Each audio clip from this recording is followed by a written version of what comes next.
On a vu l'ingénierie sociale dédiée. J'ai essayé de vous introduire le sujet. On a vu un petit peu les techniques d'hameçonnage, hein, de mass phishing, de spear phishing, de whaling. On a vu les logiciels malveillants, les rançongiciels. Maintenant, on va parler un petit peu des attaques courantes concernant nos mots de passe et comment on s'authentifie, le principe d'authentification. Ensuite, j'aborderai les sujets concernant notre sécurité, votre sécurité, ma sécurité, la sécurité, comment rester en sécurité. Hein, les gestionnaires d'authentification multifacteurs et de mots de passe, la sécurité des réseaux publics, les sauvegardes, les mises à jour et les correctifs.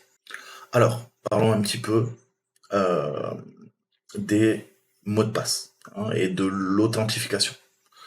Donc pour le meilleur ou pour le pire, les mots de passe font partie intégrante de la plupart des systèmes d'authentification. On utilise des mots de passe pour se protéger, protéger nos comptes, à nos médias sociaux, nos réseaux sociaux, à nos applications bancaires. Malheureusement, malgré leurs importances significatives, il est encore trop facile de créer et d'utiliser un mot de passe non sécurisé, et encore plus facile de prendre d'autres mesures qui réduisent globalement notre sécurité sur le système. Par exemple, le même mot de passe, hein, même le plus robuste au monde, est inutile si vous l'écrivez, hein, sur un tableau blanc à la vue d'une caméra, d'une webcam, hein, ou si vous mettez vos post-it sur votre écran avec votre mot de passe, ou si vous le mettez sous le clavier. Hein. Et surtout, là, je vous donne des exemples très triviaux, vous avez compris que rares sont les gens qui font ça, mais j'en ai vu aussi dans le métier. Ne réutilisez pas vos mots de passe. Hein, parce que ça, on fait tous cette erreur. On va utiliser une variation du même mot de passe pour plusieurs services. Donc, on va essayer de comprendre comment on peut sécuriser nos mots de passe et quelles mesures doit-on prendre pour renforcer notre sécurité en termes d'authentification globale. Puisqu'à chaque fois que vous accédez à un service sur Internet, on vous demande de vous authentifier. Alors, on va parler un peu des mots de passe. C'est quoi déjà un mot de passe fort? Alors, vous en avez un sous les yeux et on va voir un petit peu les conseils. Qu'est-ce qui constitue techniquement un mot de passe fort? Et ça a évolué au fil du temps.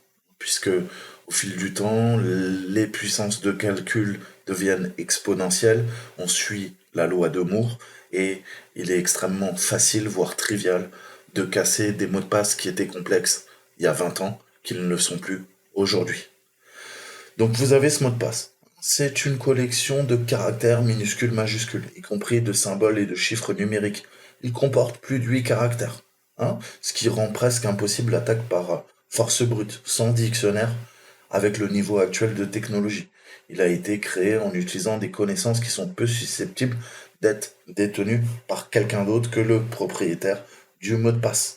Il est important de noter qu'il n'est pas non plus conforme aux modèles normaux, en utilisant des symboles inhabituels, en échangeant que certains caractères. On va utiliser le leet speak, hein, comme vous le savez. On va écrire leet, L-E-E-T, avec L, 3-3-T. On va remplacer des A par des 4, etc., etc. Et il contient également une plage de dates par opposition à une seule date. Donc clairement, oui, ça le rend plus difficile à deviner. Hein. Donc à toute fin utile, il s'agit d'un mot de passe traditionnellement fort. Cela dit, la connexion personnelle signifie que ce mot de passe pourrait potentiellement être affaibli par l'ingénierie sociale ou la collecte d'informations approfondies sur une cible. Hein. On va utiliser, comme on utilise des attaques d'ingénierie sociale ciblées, comme le whaling, le spear phishing, sur vous, sur votre cible, on va adapter les techniques également de mots de passe, de dictionnaire, de word list, en fonction de vos goûts, en fonction du contexte, en fonction de la cible. Alors je m'explique. On va injecter, grâce à des techniques, on verra ça, mais on va utiliser des mots du dictionnaire, on va utiliser des dates présentes dans le dictionnaire, et on va injecter des variations de caractères spéciaux. Ça veut dire que l'arrobase, je pourrais l'injecter dans mon dictionnaire. Je pourrais juste en fait me servir de quoi? Me servir de villes connues. Hein. Là, tu as Édimbourg. Édimbourg, je peux prendre toutes les villes du monde, les injecter dans un dictionnaire. Et je peux demander à mes programmes de quoi? De faire du lead speak. Ok.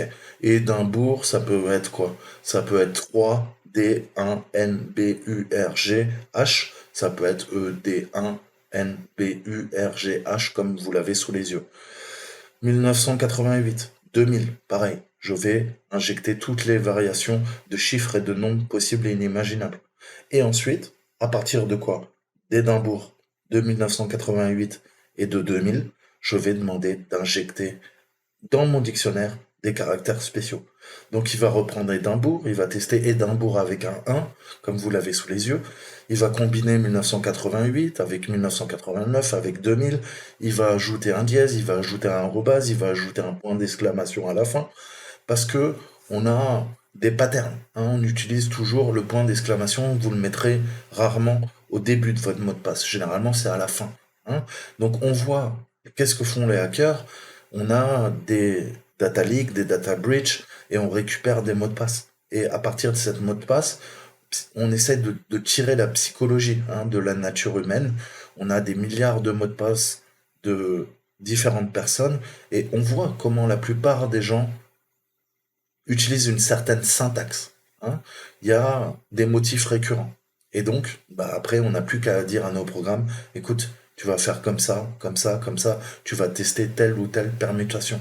Donc ce mot de passe, qui est plutôt complexe en soi, je peux vous assurer avec de bons dictionnaires, et je vous ai dit, un bon dictionnaire, c'est 40, 50, 60 000, 100 milliards de mots et de variations qui vont être ensuite ajoutés lors de l'attaque, par force brute, par dictionnaire, et malheureusement, on va trouver le mot de passe. Donc comment on peut faire plus complexe? Plus complexe et peut-être plus simple. Donc là, on a une phrase carrément en anglais. Une phrase que je peux retenir parce que moi seul connais le contexte et Vim, l'éditeur de texte sous Linux, et naturellement, on voit que on a ajouté des underscores, le tiré du 8 avant obviously et après obviously, on a rajouté une virgule, on a mis des white space, vous voyez qu'il y a des espaces, et la phrase techniquement traduite c'est quoi? C'est Vim est naturellement et sans discuter de façon indisputable mais sans contester l'éditeur de texte, le meilleur éditeur de texte en existence. Donc à partir de là, on n'utilise plus ce qu'on appelle un mot de passe.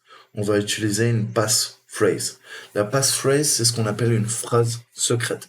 Généralement, elle est utilisée en cryptographie. Ça permet de déchiffrer et chiffrer des partitions. La passphrase est par nature, de façon intrinsèque, plus complexe que le mot de passe traditionnel. Elle est également plus long. Donc on voit que là, si je l'utilise, cette passphrase, à la place de mon mot de passe, ça reste un mot de passe, mais il est beaucoup plus long. Et il va conserver certains des éléments les plus complexes. Même si, très clairement, le message est tout à fait compréhensible par qui que ce soit. Mais encore une fois, c'est moi qui ai défini cette phrase. Il y a moi seul qui sais que j'adore Vim et que pour moi, c'est le meilleur éditeur de texte sur Terre. D'accord?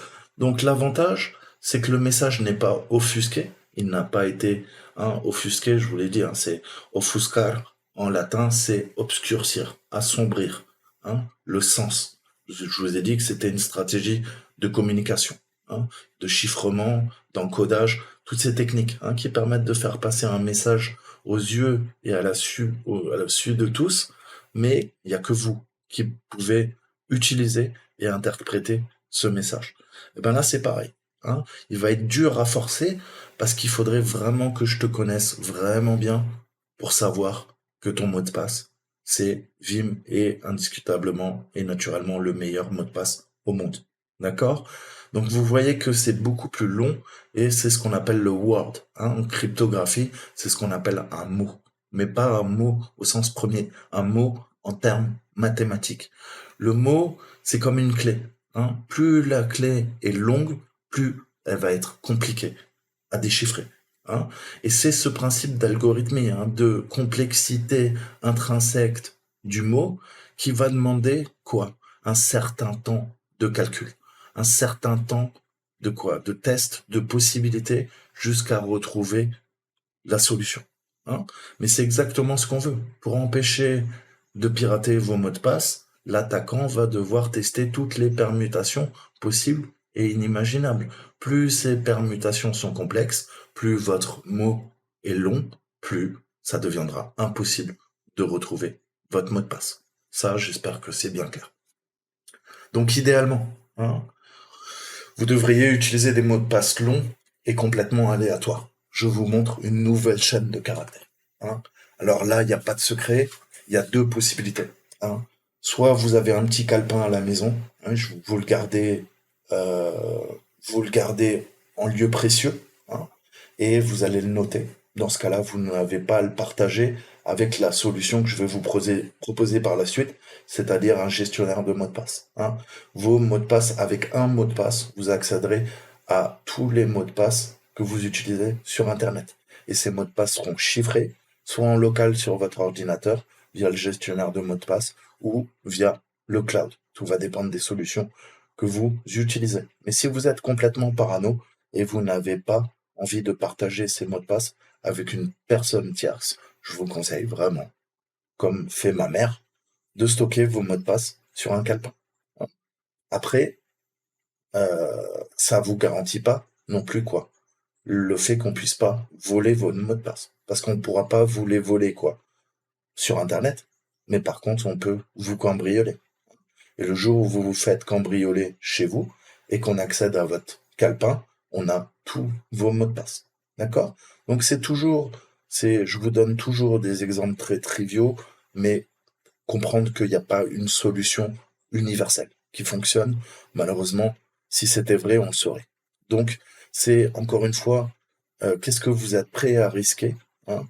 Quelle est la menace? Qu'est-ce que vous faites dans votre vie, hein? Quel secret vous avez à cacher? Est-ce que vous êtes un journaliste d'investigation? Est-ce que vous êtes un lanceur d'alerte? Est-ce que vous êtes un journaliste qui travaille sur des sujets épineux, hein? Est-ce que vous avez des ennemis? C'est quoi le modèle de menace que vous avez? Parce que si vous êtes comme le commun des mortels, utilisez un gestionnaire de mots de passe. Okay, que ça soit sur le cloud ou en local. Ça va vous faire gagner du temps. Donc typiquement, si on utilise un code comme ça, bah, ça va mettre des millions d'années, hein, pour le craquer. Donc objectivement, c'est l'option la plus sûre aujourd'hui que je peux vous conseiller. C'est typiquement le gestionnaire de mots de passe qui va vous générer ces longues chaînes aléatoires de caractères. Vous pouvez le faire avec un papier, un crayon et votre cerveau, pas de problème. Mais vous voyez que il faut 1, 2, 3, 4, 5, 6, 7, 8, 9, 10, 11, 12, 13, 14. Il faut, allez, minimum 30 caractères. Hein. Mes mots de passe Windows, j'utilise 40, 50 caractères. Tout va dépendre. Mais encore une fois, je l'utilise tous les jours. Je le connais par cœur. Mais tout le monde n'a pas une mémoire absolue. Donc, à vous de noter. Hein, soit sur du papier, soit on va le voir, on va utiliser des gestionnaires de mots de passe, qui est quand même la solution la plus simple pour le commun des mortels. Maintenant, on va voir qu'est-ce qui rend un mot de passe faible. Hein, on a vu la complexité, ça accroissait ça renforçait, hein, la robustesse du mot de passe en soi. Maintenant, qu'est-ce qui le rend plus faible? Bah, la plupart des gens, en fait, optent souvent pour des mots de passe simples, ce qui signifie quelque chose pour eux. Hein. Donc, on va utiliser des modèles simples, des patterns, et généralement, on utilise un nom, un lieu, suivi d'une année, suivi d'un point d'exclamation. Qu'est-ce qu'on a sous les yeux? On a Gareth 2012, point d'exclamation. Très mauvais. Pourquoi? Parce que malheureusement, malgré qu'ils satisfassent, hein, les exigences de complexité de base, caractères minuscules, majuscules, plus de 8 caractères, contient des chiffres numériques et un symbole, il est très trivial de deviner pour un attaquant que vous avez peut-être un fils qui s'appelle Gareth et qui est peut-être né en 2012. Hein, de toute façon, je vais avoir tous les prénoms, ok, dans toutes les langues dans mon dictionnaire. Donc Gareth, ça va sortir. Ensuite, je vais tester toutes les permutations possibles. Ok, on a quoi? On a 9999 possibilités. D'accord? Parce qu'on a quoi? On a 4 chiffres. 2, 0, 1, 2. Donc il y a quoi? Il y a 10 000 possibilités à tester. D'accord? 10 000 possibilités à tester. Eh ben, on va pouvoir tout permuter. Ajouter un point d'exclamation, pas de problème. OK? Donc intrinsèquement, il est peu sécurisé, malgré qu'il soit en soi intrinsèquement complexe. Et que la plupart des sites internet, si vous mettez ce mot de passe, vont vous dire OK, moyennement sécurisé. Mais ils accepteront que vous créez un compte avec ce mot de passe. Pourtant, dans la réalité, un hacker avec un bon dictionnaire, je pense qu'en moins de 6 minutes ou 7 minutes, on peut vous trouver ce mot de passe. OK? Et sans dictionnaire. Juste de la force brute et ce qu'on appelle des masques. Hein. Les masques, c'est justement, comment vous dire, des algorithmes qui vont permettre de ne pas faire uniquement de la force brute, bête et méchante. C'est-à-dire tester toutes les permutations. Hein. Là, je sais qu'il y a G, A, R, E, T, H, 2, 0, 1, 2, point d'exclamation. Ça fait 11 caractères à tester. Ok? Vous savez que dans l'alphabet, on n'a pas 150 caractères. Des caractères spéciaux, il n'y en a pas non plus 10 000. Hein. Vous avez des claviers AZERTY, il y a combien de touches? Il y a entre eux 102, 103, 105 touches. Ok? Donc on va tester tout ça. Ok? Et puis, vous le savez, avec un bon ordinateur, on va tester des centaines de millions de possibilités à la seconde, honnêtement. Donc, il faut revoir vos mots de passe. Les mots de passe courts, c'était vrai il y a 20 ans, c'était bon. Aujourd'hui, ce n'est plus possible. En particulier ceux qui ne contiennent pas, en plus de caractères non alphanumériques. Alors, rappelez-vous, un caractère alphanumérique, comme son nom l'indique, alpha, c'est les lettres, en fait. Hein. Alpha, c'est la première lettre, c'est le A, alpha en grec, et numérique, les nombres, les chiffres, d'accord? Et c'est trop faible, puisque avec une attaque par force brute, comme je vous le disais, on va le voir très simplement comment ça fonctionne au niveau de la théorie, mais on va pouvoir le casser. Donc en plus, pire, la réutilisation du mot de passe est tout aussi importante pour la force du mot de passe. Vous avez beau avoir le mot de passe le plus fort au monde, si vous l'utilisez sur de nombreux comptes et qu'il est divulgué, un attaquant va simplement utiliser le même mot de passe fort sur tous vos autres comptes concernés. De même, si vous découvrez que votre mot de passe a été exposé, vous aurez beaucoup de boulot. Hein. Pourquoi? Parce que vous allez constamment utiliser le même mot de passe sur plein de services différents. Hein. Donc il vaut mieux prévenir que guérir. Créer des mots de passe complexes, différents pour chaque service que vous utilisez. Ok? Sinon, vous utilisez un mot de passe, le jour où il se fait poutrer, il va falloir pas le changer une fois sur un service, il va falloir peut-être le changer 50 fois sur 50 services. Hein. Il n'est pas rare, comptez le nombre de services, de comptes que vous avez sur Internet. La plupart des personnes en ont 20, 30, 40, 50, 100, 200. Je dois avoir peut-être 500 comptes sur Internet. Ok? Après, tout dépend de ce que vous faites sur le net. Mais ça aussi, pensez que c'est votre vie personnelle aussi. C'est des petits bouts de vous, et ces petits bouts de vous, on peut les accumuler pour avoir la big picture, la vision d'ensemble, et mieux vous connaître, mieux vous cibler, ok? Pour ensuite faire des attaques par ingénierie sociale. Donc les mots de passe exposés. Comment ça fonctionne? Heureusement, les services, ils stockent pas les mots de passe en clair. Hein. Pour pouvoir les stocker en toute sécurité, on va utiliser soit du chiffrement, soit du hachage. Hein.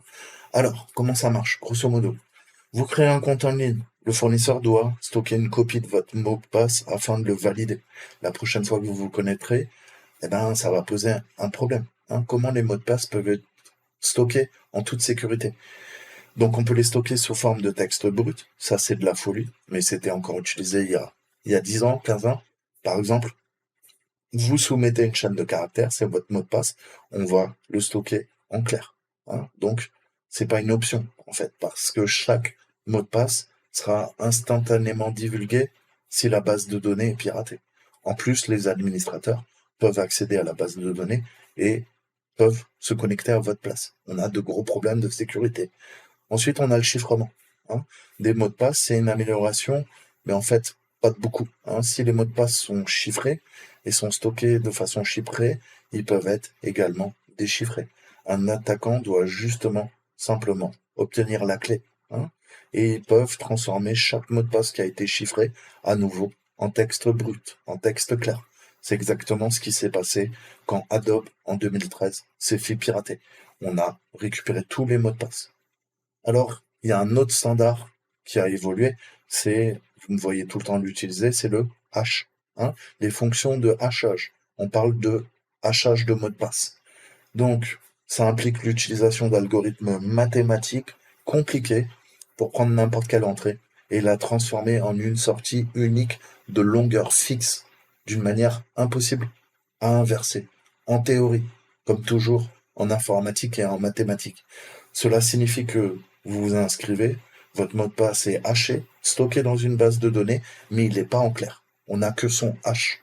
Et quand vous vous connectez, vous tapez, votre mot de passe en clair, automatiquement, l'ordinateur, le serveur, le hash et compare le hash que vous avez rentré avec le hash que vous avez en base de données. La première fois que vous vous êtes inscrit, on a haché votre mot de passe. On compare les deux. Mais vous voyez bien que même les administrateurs du serveur, ils auront quoi? Ils auront pas votre mot de passe, ils auront votre hash. Et ça, c'est important.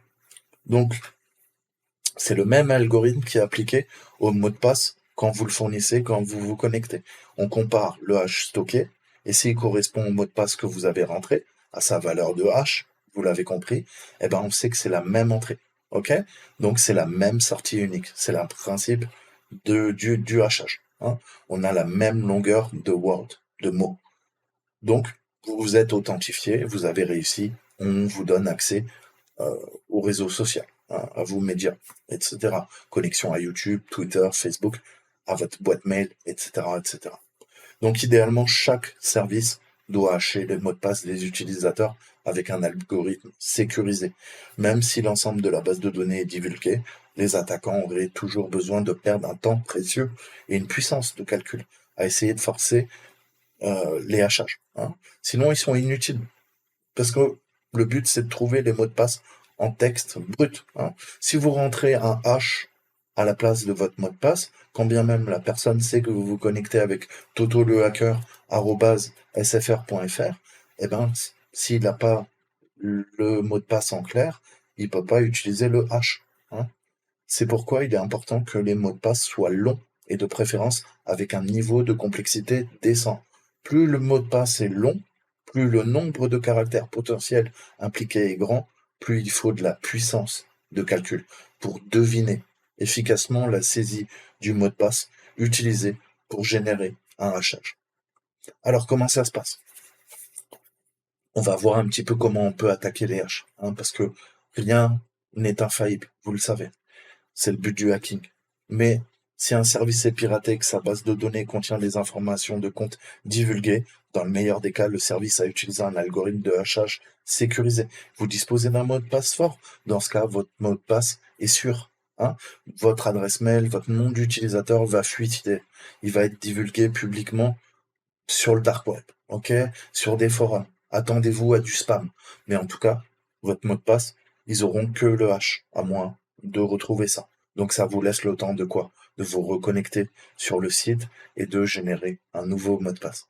C'est ce qu'on va faire à chaque fois qu'il y a des data leaks, des data breach, des fuites de données. Je vous ai montré, inscrivez-vous au service d'AveBeenPwn, le site qui permet de s'assurer qu'il n'y a pas eu des brèches vous concernant, avec votre numéro de téléphone, avec votre adresse mail. Dans le pire des cas, il y a une autre solution.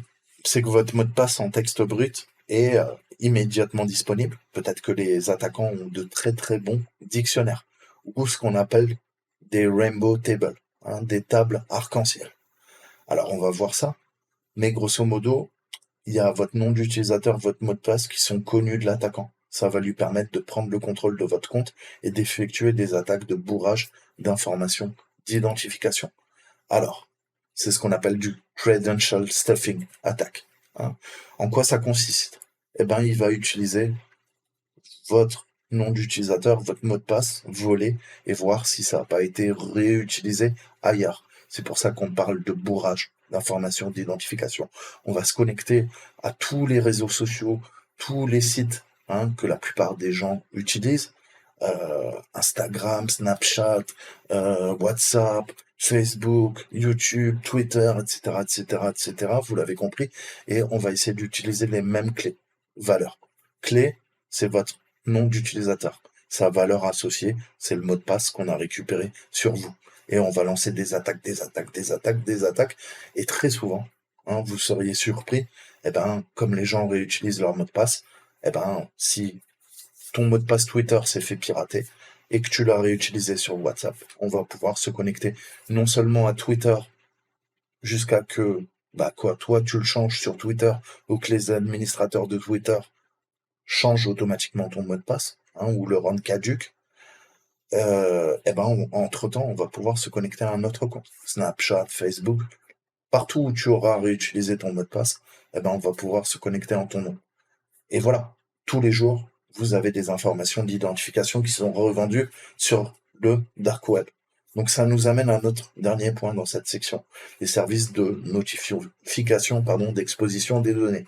Donc je vous ai parlé d'Avai Beacon, mais on a également d'autres services en ligne gratuits qui vont parcourir les vidages de données, les brèches de données et répertorier toutes les informations trouvées vous concernant grâce à l'adresse mail et voir s'il n'y a pas eu des violations. D'accord ?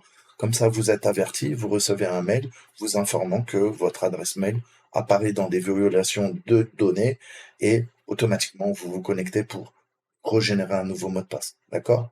Donc c'est pas une défense parfaite. Les services de notification vous donnent juste un avertissement précoce, vital, pour changer vos mots de passe et espérons-le avant que vous ne soyez piraté.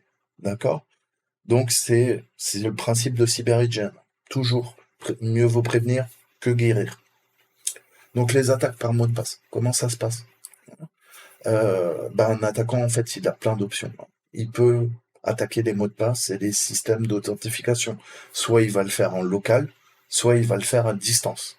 Alors, les attaques entièrement locales, ça veut dire que elles fonctionnent sur un appareil appartenant à l'attaquant sans interagir du tout avec le service cible, le serveur à distance. Par opposition, on va faire du remote, donc des attaques à distance, qui impliquent le serveur d'origine.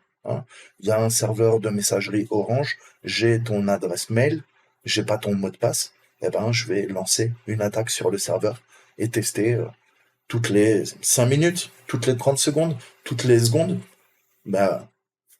des combinaisons de mots de passe avec ton nom d'utilisateur. D'accord ? Donc les attaques locales nécessitent une copie volée des informations d'identification en question. L'attaquant va prendre un fichier rempli de noms d'utilisateurs et d'emails volés et de mots de passe hachés, puis utilisera un logiciel pour essayer efficacement de deviner l'entrée qui a créé ce fameux hachage en utilisant des séquences de caractères générées aléatoirement. C'est le principe de masque, plus lente, mais beaucoup plus approfondie lors d'une attaque, ou utiliser la classique, les dictionnaires qu'on appelle word list, qui sont des listes de mots de passe possibles, pré-générés, qui sont beaucoup plus rapides, mais beaucoup plus susceptibles de rater des choses, de manquer des choses. Donc on fait des attaques hybrides. Force brute, word list et masque. C'est les trois, la pierre angulaire. Donc les attaques hybrides sont également très largement utilisées. C'est lorsqu'un attaquant prend une liste de mots de passe existants et va la muter, la permuter, utiliser des permutations grâce au masque et ajouter de nouveaux caractères, symboles, éléments aléatoires. Les attaques par mot de passe local seront démontrées et on va prendre un exemple très trivial, mais vous m'avez déjà vu faire avec John the Ripper, avec H4, comment on casse des haches. On va se servir de mots de passe hachés et plutôt qu'avoir des mots de passe en clair, comme une attaque classique, pour casser du hash, on va hacher les mots de passe. C'est-à-dire que plutôt tester quoi ? Toto le hacker 75, on va prendre Toto le hacker 75 et je vais les hacher via un algorithme, via différents algorithmes, MD4, MD5, AES, SHA-1, SHA-2, SHA-512, SHA-256, etc., etc. Et toutes ces valeurs, je vais les tester. Ok ? Et s'il y a une valeur qui correspond, je sais que j'ai utilisé tel algorithme de hachage, donc je peux intervertir. Ok? Puisque mathématiquement, je ne peux pas faire l'opération inverse, mais si je sais que Toto, le hacker, ça me donne telle valeur de hash et que mon logiciel me dit ah, cette possibilité, visiblement c'est la bonne, eh ben je peux comparer les deux hash et comme moi j'ai fait l'opération dans le sens inverse, enfin pas dans le sens inverse, mais c'est moi qui ai haché la valeur, je sais exactement quel est le mot d'origine. Voilà, pour être plus clair. Ensuite, on peut faire les attaques à distance. Hein. Elles impliquent de tenter de faire des attaques de force brute sur des noms d'utilisateurs connus en envoyant des requêtes au serveur et en voyant comment il répond. Hein. Ou en utilisant, je vous le disais, des paires de noms et d'utilisateurs connus de violations précédentes, de data leaks qui ont déjà été effectuées. On va voir si elles sont valides sur le site cible. Et si ça marche, on va tester sur d'autres sites. Hein. Et on en revient à cette attaque de credential stuffing, bourrage d'informations d'identification sur le site et ailleurs. Donc on va se mettre dans la peau d'un hacker malveillant. Hein. J'ai réussi à vider une base de données de mots de passe, mais c'est des haches. Hein. Je n'ai aucun mot de passe en clair.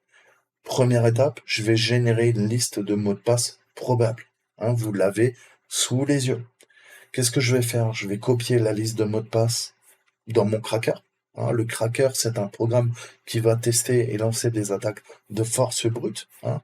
Notez que pour chaque mot de la liste, le cracker va créer un hachage, par exemple, en MD5, qui est un des algorithmes de hachage du mot. Donc chaque mot est haché en MD5 et il va le comparer au hachage cible de la base de données. Si les deux hachages correspondent, le mot de passe a été trouvé par correspondance. Donc vous voyez que mathématiquement, on ne peut pas faire l'opération inverse, mais on va contourner la logique de l'algorithme, de la cryptographie. On affaiblit la cryptographie. Très souvent, les attaques au niveau de la crypto, c'est de l'affaiblissement. Ce sont des attaques qu'on dit par affaiblissement, par collision. Il y a beaucoup d'attaques, je vous parlais des agences de renseignement qui s'intéressent aux courbes elliptiques, qui permettent les systèmes de chiffrement les plus robustes, les plus costauds, qui font fonctionner la planète entière. Vos cartes de crédit, le chiffrement des sites sur Internet, du e-commerce, etc., etc. Donc on va prendre le mot de passe, on va le rentrer dans notre outil et on va voir comment ça fonctionne. Donc on voit notre hash cible. Dès que j'ai une correspondance, je vais pouvoir comparer. Qu'est-ce que je fais? J'ai une liste, je crée un dictionnaire. J'ai tout ça, et il y en a un, ils vont tous être hachés, et il y en a un forcément qui va avoir la même valeur de hash. Pourquoi? Parce que je vous disais qu'un hash, c'est la même longueur. Ça, c'est toujours en sortie la même longueur. Ça peut pas être différent. Il peut pas y avoir un caractère de plus, un caractère de moins. C'est ce qui nous permet justement cette attaque par comparaison. D'accord? Donc on va le passer à la moulinette, on va hacher tout ça en MD5 et on va voir lequel correspond. Je lance l'attaque. C'est de la théorie. Il va tout tester. Voilà.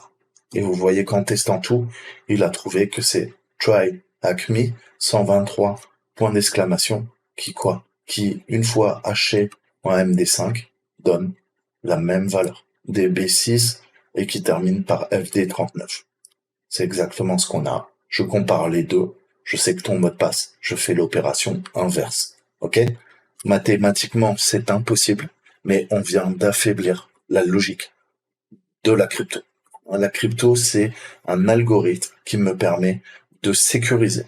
Si j'arrive à trouver une faille dans la logique, dans l'exploitation du chiffrement, de la fonction de hachage, de l'algorithmie, je peux affaiblir et trouver la solution inverse. Pour moi, c'est trouver ton mot de passe.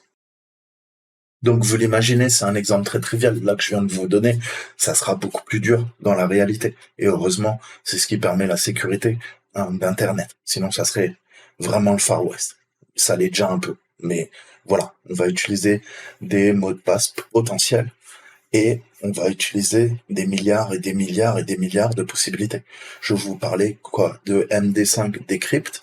MD5 Decrypt peut trouver la solution à votre problème. Donc c'est un Français qui fait ça. On peut décrypter tout ça puisque il vous le dit, le MD5 Message Digest File est une fonction cryptographique qui permet de hacher, encrypter une séquence numérique en hash MD5 de 128 bits, soit 32 caractères.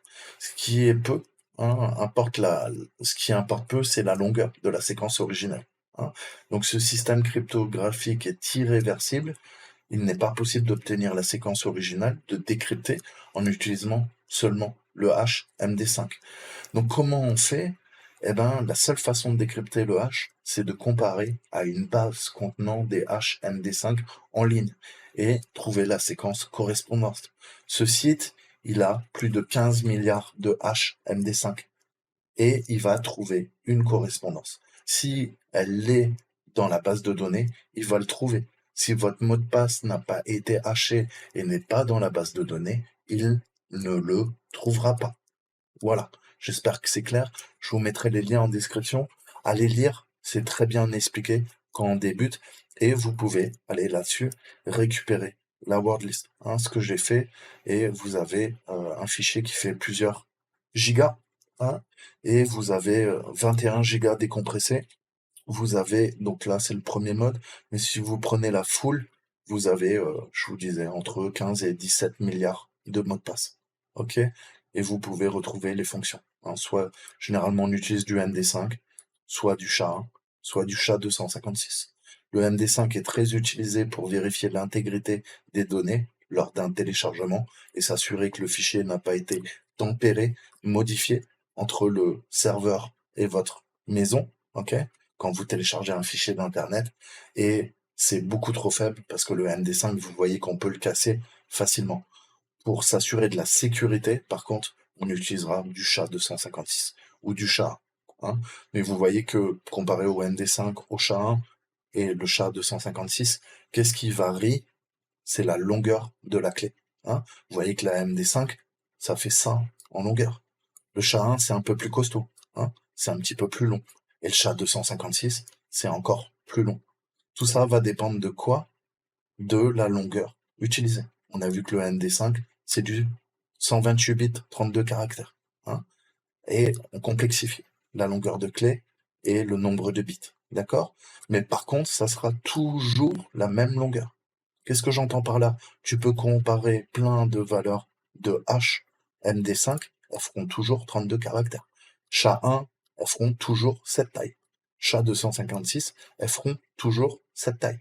Tu peux pas avoir SHA-256, après le 6, là, un nouveau caractère. En plus, ce n'est pas possible. C'est le principe du hachage. Longueur de taille, enfin, longueur de clé fixe, constante. C'est le principe du hachage.